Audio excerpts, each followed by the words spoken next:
Somalia versus Eritrea. Which country is better?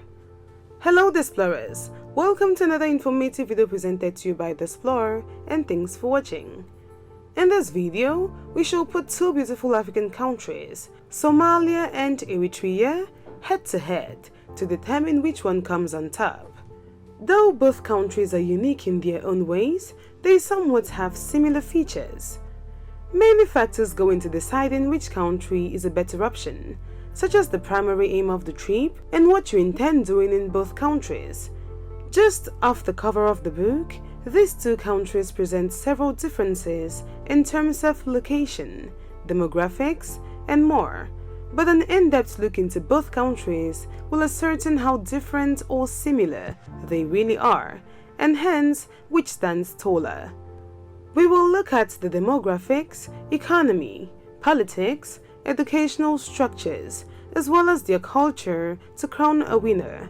But first, let us look at the demographics of both nations.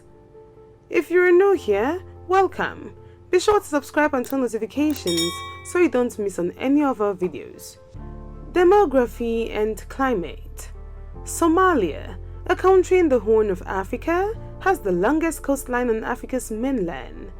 With a population of almost 15 million people, it is Africa's most culturally homogeneous, as about 85% of its residents are ethnic Somalis and 99.8% Muslim. Though Somalia has several islands and archipelagos on its coast and contains 7 terrestrial ecoregions, the country is a semi-arid country with just about 1.64% arable land. But since 1971, a massive tree planting campaign on a nationwide scale was introduced to halt the advance of thousands of acres of wind-driven sand dunes that threaten to engulf towns, roads, and farmland. Due to Somalia's proximity to the equator, there is not much seasonal variation in its climate, with hot conditions prevailing all year round, accompanied by periodic monsoon winds and irregular rainfall. Temperatures can reach up to 40 degrees Celsius, but the country has 4 main seasons, around which pastoral and agricultural life revolve. Due to Somalia's unique climatic and geographic diversity, Somalia contains a variety of mammals like cheetah, lion, reticulated giraffe, baboon, serval, elephant, bush pig, gazelle, ibex, kudu, dik-dik, oribi, Somali wild ass, reedbuck, and Gravy's zebra, elephant shrew, rock hyrax, golden mole, and antelope. It also has a large population of the dromedary camel, around 727 species of birds, unique fish species, and roughly 235 species of reptiles, many of which are endemic. Eritrea, on the other hand, is in Eastern Africa and includes the Dahlak Archipelago and several of the Harnish Islands. Unlike Somalia, Eritrea is a multi-ethnic country with 9 recognized ethnic groups in its population of around 6.5 million. 9 different languages are spoken, where Saho-Tingrinya, Arabic, and English serve as the 3 working languages. Most people in the territory adhere to Christianity or Islam, with a small minority adhering to traditional faiths. An environmentally friendly country, Eritrea is a nation vulnerable to soil erosion, floods, drought, land degradation, and desertification. In 2006, Eritrea announced that it would become the first country in the world to turn its entire coast into an environmentally protected zone. Home to several species of mammals like the Abyssinian hare, African wildcat, black-backed jackal, African golden wolf, genet, lions, ground squirrel, pale fox, Somering's gazelle, and warthog. It is also a rich avifauna of 560 species of birds.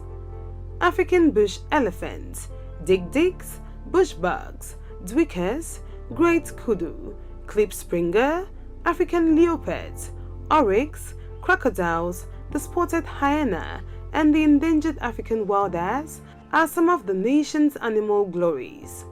Shaped by its diverse topographical features and location within the tropics, Eritrea has three major climate zones, which are the temperate zone, subtropical climate zone, and tropical climate zone. Looking at the demography of both countries, both are naturally endowed with wildlife, but then Somalia is more than 90% Muslim, while Eritrea is religiously diverse. Somalia also has a very harsh climate, while that of Eritrea is more favorable.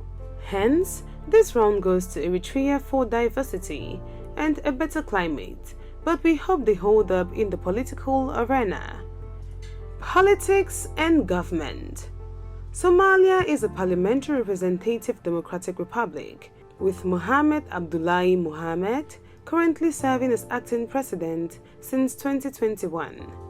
Despite being a member of several organizations, many UN reports paint Somali authorities as being regressing on commitments to protect people's economic, social, and cultural rights. But when those of Eritrea are checked, Somalia's issues look like a baby in diapers. According to Human Rights Watch, the Eritrean government's human rights record is amongst the worst in the world. But how bad can they be? First of all, Eritrea is a unitary one-party presidential republic in which national legislative and presidential elections have never been held, with Isaias Afwerki serving as president since its official independence in 1993. Besides the People's Front for Democracy and Justice, which is the only legal party in Eritrea, other political groups are not allowed, although the unimplemented Constitution of 1997 provides for the existence of multi-party politics.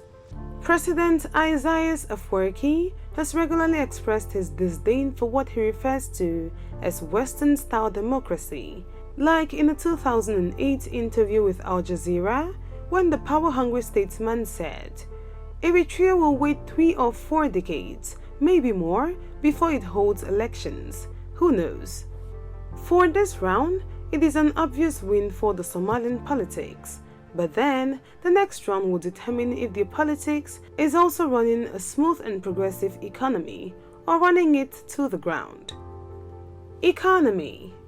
According to the CIA and the Central Bank of Somalia, despite experiencing civil unrest, Somalia has maintained a healthy informal economy, based mainly on livestock, remittance, and telecommunications. Even though agriculture employs more than 65% of the population, hydropower, telecommunications, media, and tourism are on the rise in the country. Somalia has a number of local attractions consisting of historical sites, beaches, waterfalls, mountain ranges, and national parks, which has improved its tourism potentials. The transport network, made up of a road network of about 22,100 kilometers, 62 airports, and its several major seaports, have facilitated and eased not only the activities of the tourism industry, but the entire economy. Due to a lack of formal government statistics and the recent civil war, it is difficult to gauge the size or growth of the economy. But according to 2019 estimates, the GDP of Somalia stands at more than $5.2 billion, an improvement from 2001's estimated $4.1 billion. Despite the surface improvement in the GDP per capita is amongst the lowest in the world, at $348. But according to the Central Bank of Somalia, it is an improvement from 2012's $226. As a result, about 43% of the population lives on less than $1 a day, with around 24% of those found in urban areas and 54% living in rural areas. Eritrea, on the other hand, is a $2.1 billion economy according to 2020 IMF report.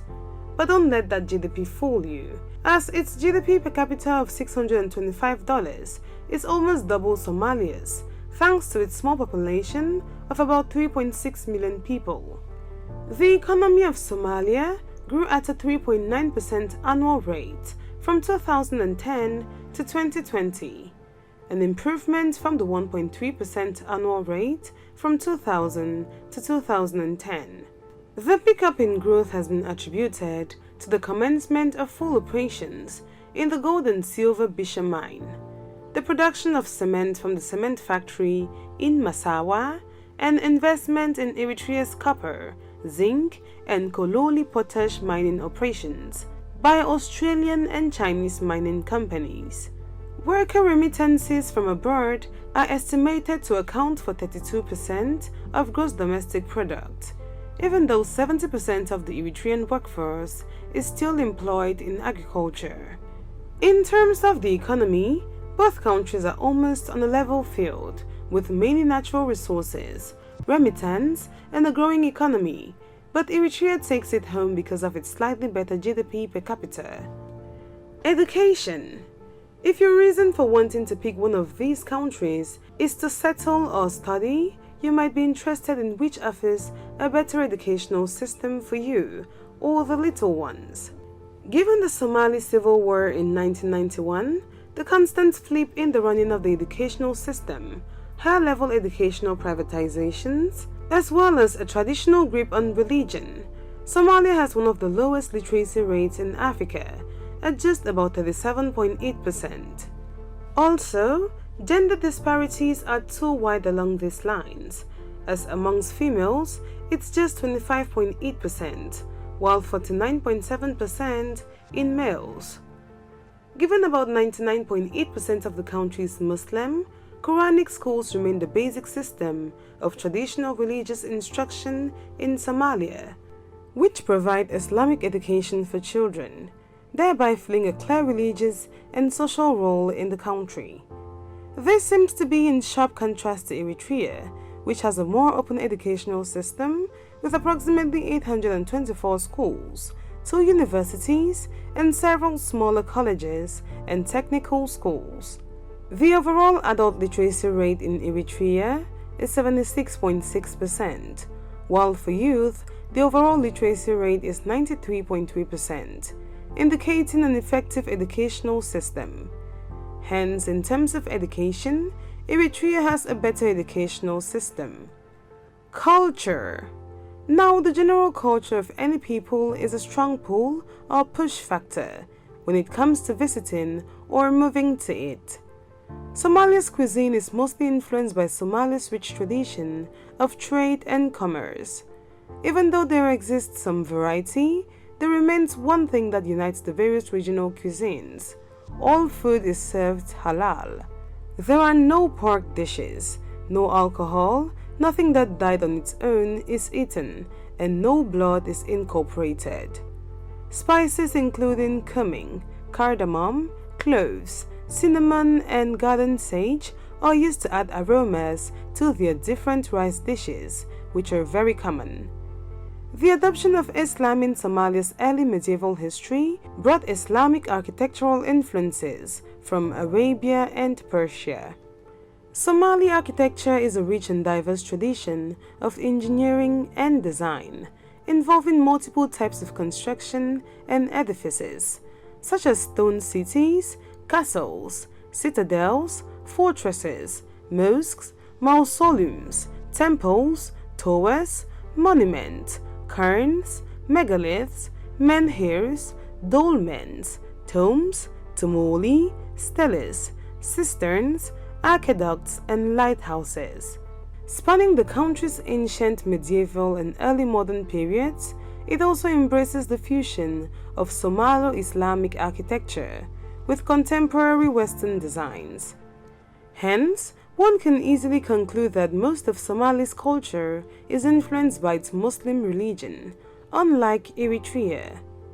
First of all, this coffee-drinking country's entire capital, Asmara, was listed as a UNESCO World Heritage Site in 2017 thanks to its thousands of Art Deco, Futurist, Modernist, and Rationalist buildings constructed during the period of Italian Eritrea. Besides its capital and bright neat traditional attires, the cuisine of Eritrea, which typically resembles that of neighboring Ethiopia, is a dream. The main differences between Eritrean and Ethiopian cuisine are: Eritrean cooking tends to feature more seafood, less seasoned butter, spices, and more tomatoes, and also owing to its own colonial history, features more Italian influences like pasta, greater use of curry powders, and cumin.